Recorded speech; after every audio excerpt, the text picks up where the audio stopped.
늘 깨어 있어라, 늘 깨어 있어라 라는 제목으로 말씀을 나누도록 하겠습니다. 오늘은 대림절 첫째 주일입니다. 대림절은 주님의 임재를 기다린다는 뜻입니다.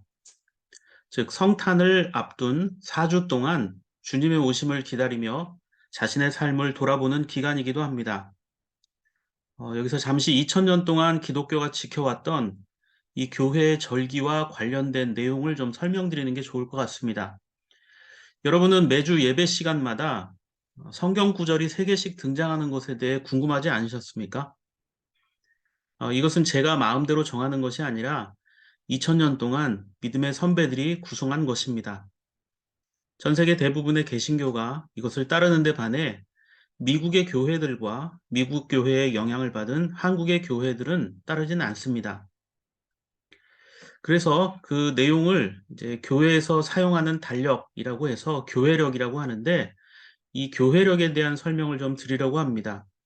교회력은 보시는 바처럼 올해 2022년에 따른 교회력 샘플인데요. 교회 매 주마다 읽어야 하는 본문 말씀과 또 그때마다 지켜야 할 어떤 절기 행사들이 있습니다. 이 교회력에 관해서 올해 2월 초에도 설명을 드렸었는데, 처음 들으시는 분들을 위해서, 그리고 들었던 분들은 복습의 차원에서 다시 설명을 드리도록 하겠습니다. 2000년 전 초기 기독교부터 교회는 예수님의 삶과 죽음 그리고 부활을 기준으로 1년 동안 신자들이 어떻게 살고 또 어떻게 예배를 해야 하는지를 알려주기 위해 만들어져 왔습니다. 보통 동방 기독교는 1월 1일을 한 해의 시작으로 보지만, 서방 기독교는 대림절로 한 해를 시작합니다. 그래서 많은 교회들이 교인 총회를 11월에 하는 경우가 있습니다. 올해 2022년 기준으로 이 교회력을 설명드리면 이렇습니다. 자, 1년을 이제 대표적인 예를 들면 1년을 시계처럼 이제 12달로 이렇게 나눌 수 있겠죠. 1년의 중심, 믿음의 사람들이 살아가는 그 삶의 중심은 언제나 예수 그리스도로 중심이 되어야 됩니다. 그래서 1년 12달을 예수 그리스도 중심으로 살아가면서 예배력이 구성이 됩니다. 그래서 예배력은 보통 1월 첫 주가 되면 주님께서 우리에게 어떻게 나타나셨는지를 묵상하는 주현절 기간을 보내게 됩니다. 주님께서 나타나셨다, 주현절. 그리고 이 주현절 기간이 끝나면 주님께서 어떻게 고난과 구원의 사역을 하셨는지를 살펴보는 사순절 기간이 됩니다. 약 6주간의 시간이죠. 그리고 이 사순절 기간이 끝나면 주님의 부활과 구원자 되심을 기억하는 부활절 기간을 또 7주간 보내게 됩니다. 이 부활절 기간이 지나면 이제 주님께서 승천하시잖아요. 그래서 그 이후 교회를 성령께서 오셔서 교회와 신앙인들을 가르치고 보호하신다. 그것을 기억하는 기간인 성령 강림절 또는 오순절 기간이라고 합니다. 이 오순절 기간이 예전에는 24주가 구성되어 있었습니다. 그런데 24주로 구성을 하게 되면 너무 길고 또 예배력이 성자 예수님과 성령 하나님에 대한 부분은 있지만 창조주 하나님에 대한 이야기가 없습니다. 그래서 창조주 하나님에 대한 부분을 이야기하기 위해서 9월 첫 주부터 11월까지 이 대림절 시작 전까지를 창조절로 기억하게 됩니다. 그래서 1년 동안 삼위일체 하나님을 온전히 묵상하고 신앙인으로서 어떻게 살아야 하는지를 알려줍니다. 자, 창조절이 끝나면 주님의 오심을 기다리는 대림절입니다. 그리고 이 4주간의 대림절 기간이 끝나면 바로 주님께서 이 땅에 오신 성탄을 기억하는 성탄절 기간이 됩니다. 물론 이 절기마다 세세히 들어가면 매 주마다 읽어야 하는 성경의 신약, 구약, 시편의 순서대로 나오고, 그 나열된 성경들을 3년 내지 6년 주기로 성경 66권을 모두 살펴볼 수 있는 그런 구조로 되어 있습니다. 그러나 분명한 공통점이 하나 있습니다. 이 대림절부터 그 부활절 기간까지는 성자 하나님에 대해서 묵상하는 기간이고, 성령 강림절은 성령 하나님, 그리고 창조절은 성부 하나님을 묵상하며 1년간 삼위일체 하나님에 대해 말씀을 통해 살펴본다는 공통점이 있습니다. 각 절기들은 조금씩 조금씩 차이가 있습니다. 그러나 성부, 성자, 성령이라는 이 삼위일체 하나님에 대한 묵상은 그 기본의 틀이 흔들리진 않습니다. 자, 근데 여기서 의문이 하나 들죠? 우리가 잘 지킨다고 생각하고 있던 절기가 빠져 있는 게 있습니다. 뭘까요? 왜 추수감사절은 없는가라고 의문이 들 수 있습니다. 자, 추수감사절은 역사적인 교회력의 절기가 아닙니다. 추수감사절은 북아메리카의 추석과 같은 행사라고 보시면 됩니다. 추석에 우리나라는 제사를 지내는 사람이 많지만 북미 지역은 기독교인이 많았기 때문에 감사 예배를 드렸습니다. 그래서 현재 미국은 11월 넷째 목요일, 그리고 캐나다는 10월 둘째 월요일입니다. 미국의 영향을 받은 한국은 11월 셋째 주일을 추수감사절로 지키지만 사실 우리나라의 어떤 추수, 즉 추석과는 계절적으로 맞지가 않습니다. 우리는 이미 겨울이 되기 때문이죠. 추수감사절과 비슷한 구약의 절기를 굳이 찾는다면 아마 초막절이 비슷할 겁니다.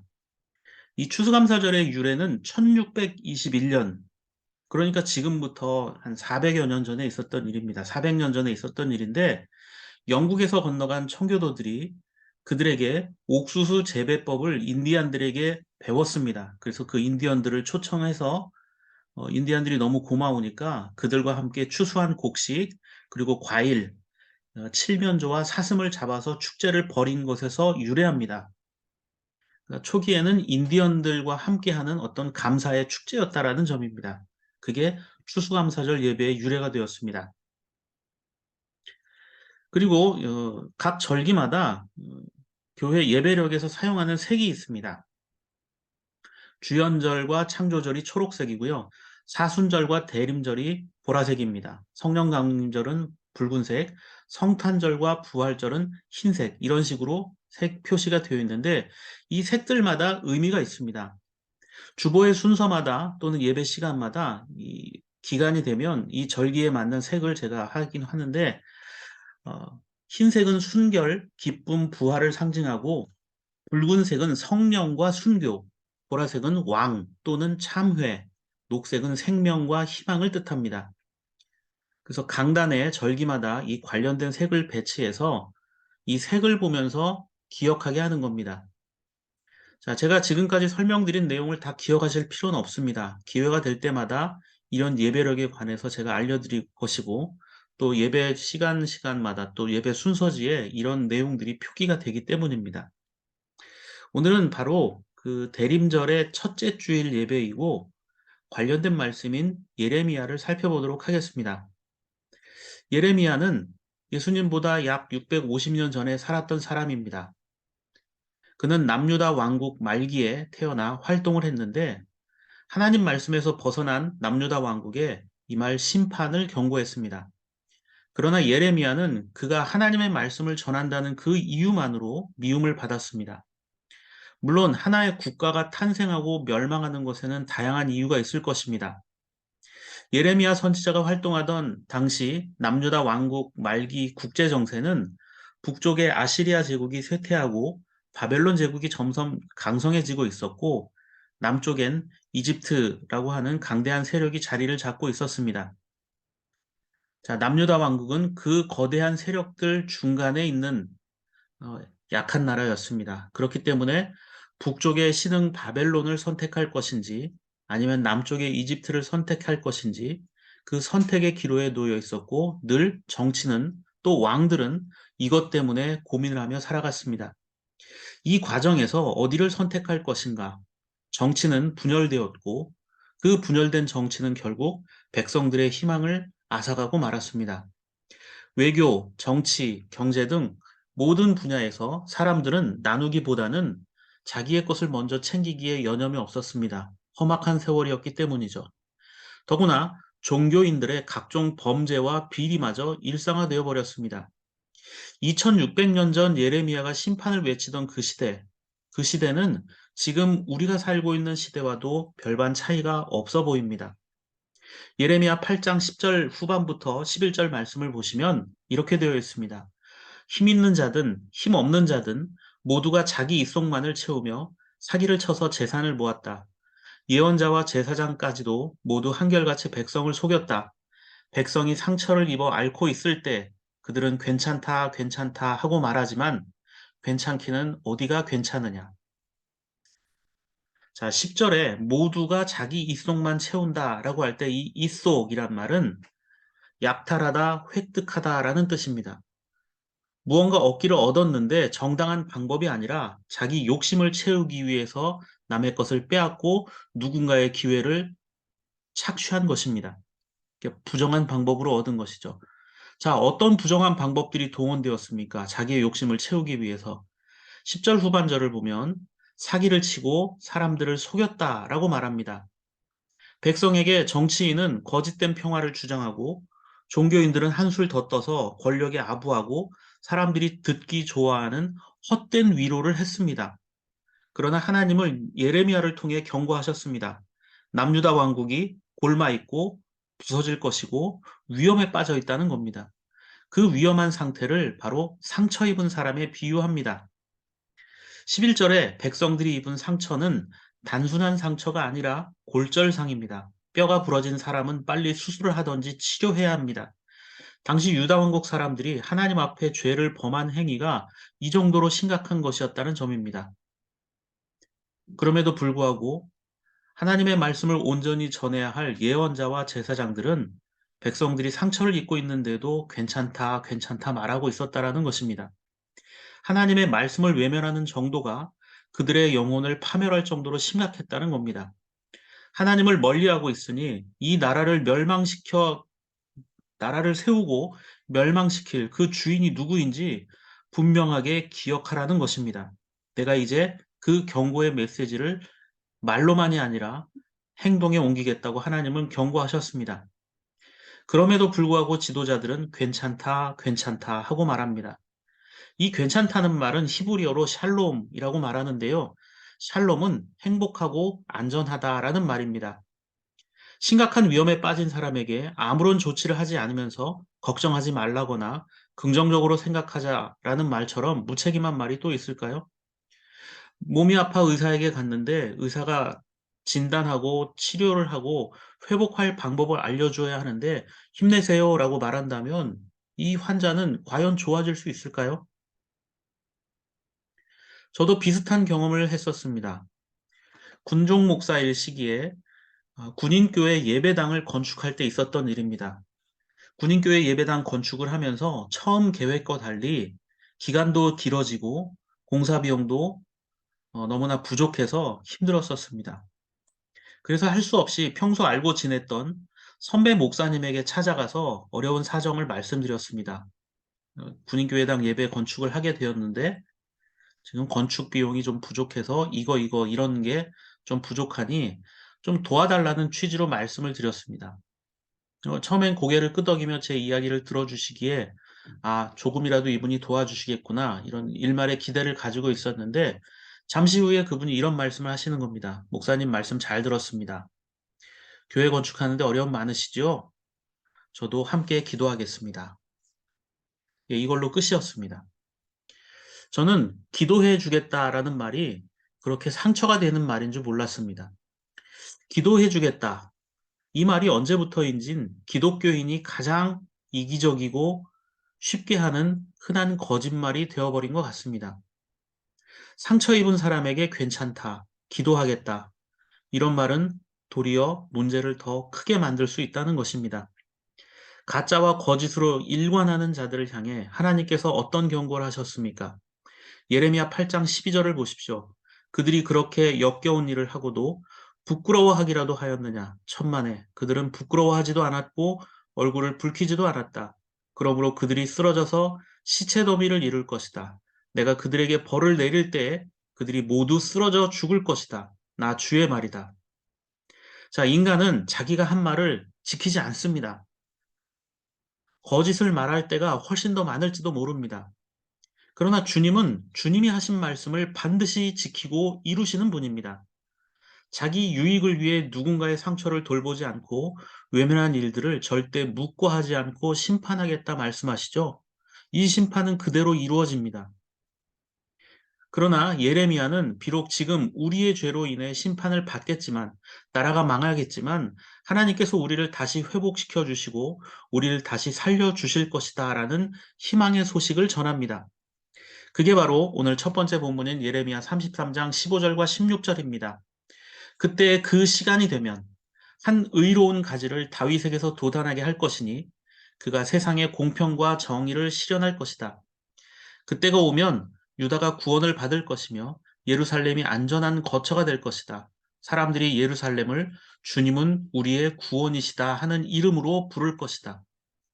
자, 나무가 잘려나간 밑동에선 새로운 싹이 솟아나기 마련입니다. 절망적 상황이었지만, 나라가 이제 멸망하게 될지도 모르는 상황이었지만, 하나님께서는 언젠가 우리를 다시 회복시켜 주실 것이다. 그때는 우리 힘과 의지가 아니라 한 의로운 가지를 다윗에게 도달하게 할 것이다. 이렇게 설명하고 있죠. 바로 다윗의 자손인 예수 그리스도를 통해 하나님은 우리에게 희망의 빛을 주시겠다라는 약속입니다.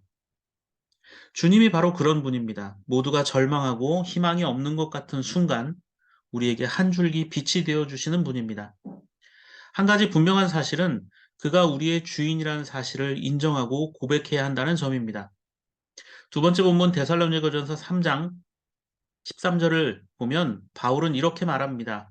그래서 주님께서 여러분의 마음을 굳세게 하셔서 우리 주 예수께서 자기의 모든 성도들과 함께 오실 때에 하나님 우리 아버지 앞에서 거룩함에 흠잡힐 데가 없게 해주시기를 빕니다. 자, 바울이 지금 이렇게 기도하고 있습니다. 주님은 우리의 마음을 굳세게 하는 분이다 라고 말씀하고 있죠. 굳세게 하다 라는 말은 고정하다, 확고히 하다, 강하게 한다 라는 뜻입니다. 그렇습니다. 우리는 우리의 힘으로 강해질 수 없습니다. 마음을 확고히 할 수도 없고 스스로 강해질 수도 없습니다. 힘이 있는 것 같다 해도 오래가지 못합니다. 주님께서 우리를 굳세게 하지 않으면 우리는 늘 풍랑에 이는 그런 한 조각 배와 같을 뿐입니다. 우리는 주님에게 우리의 마음과 가치를 고정해야 합니다. 그렇다면 우리는 어떻게 우리의 마음을 주님께 고정할 수 있을까요? 세 번째 본문 누가복음 21장 33절과 36절 말씀에서 예수님이 이렇게 말씀하셨습니다. 하늘과 땅은 없어질지라도 내 말은 절대로 없어지지 않을 것이다. 너희는 스스로 조심해서 방탕과 술 취함과 세상살이의 걱정으로 너희의 마음이 짓눌리지 않게 하고 또한 그날이 덫과 같이 너희에게 닥치지 않게 하여라. 그날은 온 땅에 사는 모든 사람에게 닥칠 것이다. 그러니 너희는 앞으로 일어날 이 모든 일을 능히 피하고 또 인자 앞에 설 수 있도록 기도하면서 늘 깨어 있어라. 자, 33절에 하늘과 땅은 없어질지라도 내 말은 절대로 없어지지 않을 것이다. 즉, 주님은 결코 변함이 없는 분이다라는 말씀입니다. 다만, 주님이 언제 다시 오실지 그날을 모르니 우리에게 기도하면서 늘 깨어 있어라 이렇게 말씀하고 있습니다. 자, 누가복음에서 누가는 기도하는 것과 깨어 있는 것을 서로 다른 행위가 아닌 하나의 행위로 표현합니다. 기도하는 사람은 깨어 있는 사람이고 깨어 있는 사람이 기도하는 사람이라는 것입니다. 36절에 이 기도하라는 말은 원하다, 바라다, 간청하다라는 뜻입니다.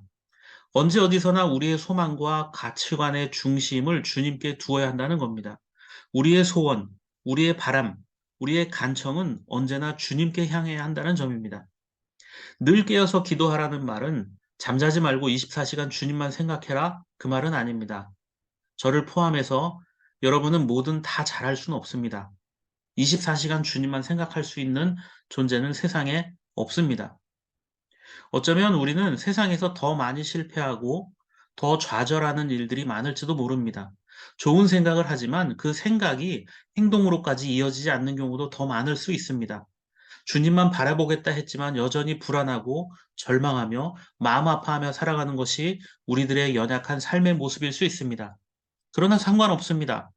예상하지 못한 일이 벌어지고 나의 계획이 뒤틀리고 감당할 수 없는 슬픔을 경험할지라도 여전히 나는 하나님의 사랑을 받는 자녀라는 사실이고 그것은 변함이 없을 것이고 주님이 나의 주인이시고 언젠가 다시 오실 분이라는 분명한 약속을 말씀을 통해 주셨기 때문에 우리는 절망과 고통 속에서도 빛 대신 예수 그리스도를 바라보며 살아야 할 것입니다.